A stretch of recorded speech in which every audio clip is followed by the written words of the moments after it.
Welcome to Kettlebell Basics, where I'll be showing you some basic movements to get you started with a kettlebell. In this video, I'm going to show you a basic variation of a kettlebell squat, which I call a hanging squat or a dead hang squat. So let me show you what that looks like. You want to set up just like you would for a deadlift. Over top of the kettlebell, feet shoulder width apart with your toes pointed straight ahead. So you actually want to pick up the kettlebell with a deadlift. Now, standing straight up with your back up and your eyes ahead, you want to squat down, bending at the knees, and then stand back up. And then set it down, controlled like you would with a deadlift.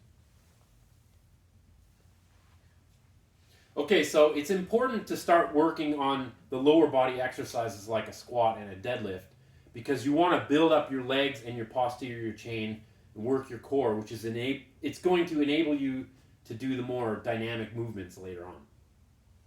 So let me show you how to practice a body weight squat without the weight. First of all, the distinction between a deadlift and a squat is the deadlift is based around the hip hinge movement like this.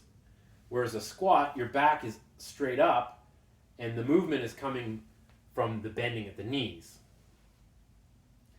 So as always, you want to stand with your feet shoulder width apart, toes pointed straight ahead.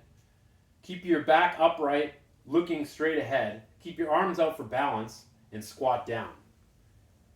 And figure out where your range of motion is.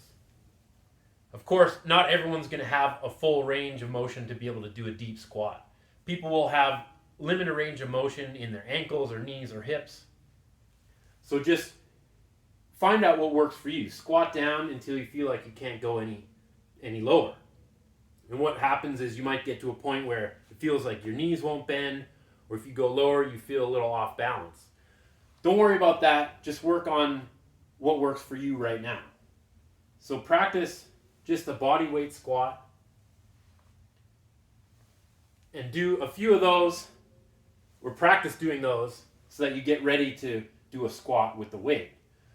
So now when you're ready for it, as always, step up, reset your position every time. Over the kettlebell, feet shoulder width apart with your toes pointed straight ahead. Bend down and deadlift the kettlebell up. Now keeping your back straight, looking ahead, squat down with it, and then stand back up. Squat down, stand back up. Down, stand back up, and then deadlift the kettlebell back down. That's because you always want to control it. The set isn't done until you put it down and it's on the ground. What happens is people will think, okay, I'm done, and then they go to set it down and maybe twist their back or something like that. So always control it until the rep is done. All right, so practice the hanging squat for now, and then I'll show you more in the next video.